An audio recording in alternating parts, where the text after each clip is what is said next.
বিশ্ব ইজতেমার আখিরি মোনাজাত আগামীকাল রবিবার সকাল ৯টা থেকে ৯:৩০টার মধ্যে অনুষ্ঠিত হবে। এই জন্য ইজতেমা এলাকার রাত ১২টা থেকে গণপরিবহন বন্ধ থাকবে বলে জানিয়েছেন GMP commissioner doctor Nazmul Karim Khan. আজ শনিবার সকালে ইজতেমার ময়দানে স্থাপিত বিদেশি মেহমানদের জন্য তৈরি করা গাজীপুর মহানগর পুলিশ নিয়ন্ত্রণ কক্ষের সামনে সাংবাদিকদের তিনি এই কথা জানান। তিনি বলেন, শনিবার দিনগত রাত ১২টা থেকে টঙ্গী কামারপাড়া রোড ও ঢাকা ময়মনসিংহ মহাসড়কে টঙ্গী থেকে গাজীপুরের ভোগড়া বাইপাস পর্যন্ত এবং আবদুল্লাপুর থেকে আশুলিয়া বাইপাস পর্যন্ত যানবাহন চলাচল বন্ধ থাকবে। এছাড়া ময়মনসিংহ ও গাজীপুরগামী যানবাহনগুলোকে গাবতলী দিয়ে কোনাবাড়ি হয়ে এবং ময়মনসিংহ থেকে ঢাকাগামী যানবাহনগুলোকে ভোগড়া বাইপাস দিয়ে ৩০০ ফিট রাস্তা ব্যবহার করে চলাচল করতে বলা হয়েছে। এ সময় এসব সড়ক হয়ে কোনো পণ্যবাহী গাড়ি বা যান চলতে দেওয়া হবে না। তবে ইজতেমা সংশ্লিষ্ট সব ধরনের যান চলাচল স্বাভাবিক থাকবে। তিনি আরও বলেন, ইজতেমার মুরব্বিদের সঙ্গে কথা হয়েছে। তারা বলেছেন কাল রবিবার সকাল ৯টা থেকে ৯:৩০টার মধ্যেই আখিরি মোনাজাত করবেন। কোনো অনাকাঙ্ক্ষিত ঘটনা না ঘটে সেদিকে আমাদের নজর আছে। আশা রাখি কোনো বিশৃঙ্খলা সৃষ্টি হবে না। তাবলিগ জামায়াতের বাংলাদেশের শীর্ষ মুরব্বি কাকরাইল জামে মসজিদের পেশ ইমাম ও খতিব মাওলানা জুবায়ের আহমেদের আখিরি মোনাজাত পরিচালনা করবেন।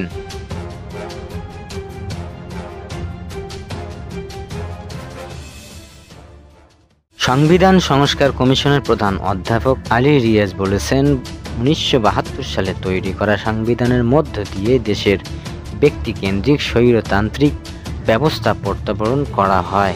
সংবিধানের একাধিক সংশোধনীয় আনার পরেও রাষ্ট্রপতির ক্ষমতা প্রধানমন্ত্রীর হাতে ন্যস্ত করে প্রধানমন্ত্রীর ক্ষমতা ব্যক্তিকেন্দ্রিক করা হয়। আজ শনিবার centre of democracy and good governance আয়োজিত এক সেমিনারে তিনি এসব কথা বলেন। আলী রিয়াজ বলেন, ১৯৭০ সালের পরে শেখ মুজিবুর রহমানের প্রতিষ্ঠিত স্বৈরতন্ত্র তার মেয়ে শেখ হাসিনার মধ্য দিয়ে আবার ফিরে আসে। তিনি আরও বলেন, শুধু ব্যক্তির অবসান নয়, গত গণঅভ্যুত্থান মধ্য দিয়ে দেশে কাঠামোগত পরিবর্তনের যে সুযোগ তৈরি হয়েছে, দেশের পরিবর্তনে সে আকাঙ্ক্ষা তৈরি হয়েছে, সেটি বাস্তবায়নে সব রাজনৈতিক দলগুলোকে ঐক্যবদ্ধ থাকতে হবে। সংবিধান সংস্কার কমিশনের প্রধান বলেন, গণঅভ্যুত্থান পরবর্তী বাংলাদেশের গণতন্ত্র প্রতিষ্ঠার এটাই পথ।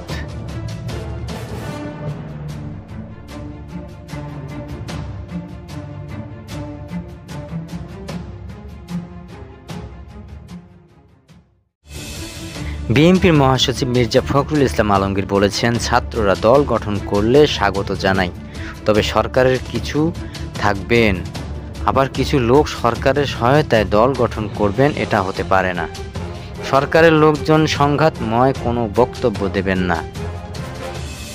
বিকেলে রাজধানীর উত্তরা পশ্চিম থানায় ১৩ নম্বর সেক্টরে খেলার মাঠে দোয়া মাহফিল ও দারিদ্র্যের শীত বস্ত্র ও শাড়ি বিতরণ অনুষ্ঠানে প্রধান অতিথির বক্তব্যে তিনি এসব কথা বলেন। শেখ হাসিনা পালানোর কারণে এখন দম ছেড়ে নিঃশ্বাস নিতে পারছি উল্লেখ করে তিনি বলেন, দেশে এখন আতঙ্ক নেই। ১৮ কোটি জনগণের বুকে পাথরের মতো বসে শাসন করেছে হাসিনা আগেও ষড়যন্ত্র করেছে। দেশ থেকে পালিয়ে ভারতে গিয়ে এখনও ভালো হয়নি। অনেক মা বাবার বুক খালি করেও তার কোনো অনুশোচনা নেই।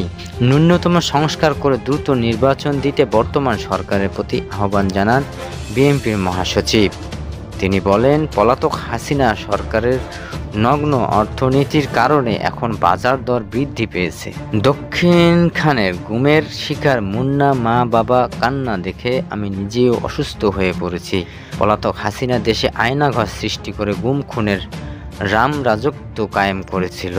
মহানগর উত্তর বিএনপির যুগ্ম আহ্বায়ক মোহাম্মদ আফাজ উদ্দিনের সার্বিক সহযোগিতা ও সভাপতিত্বে বিশেষ অতিথি হিসেবে উপস্থিত হয়ে বক্তব্য রাখেন উত্তর বিএনপির আহ্বায়ক আমিনুল হক।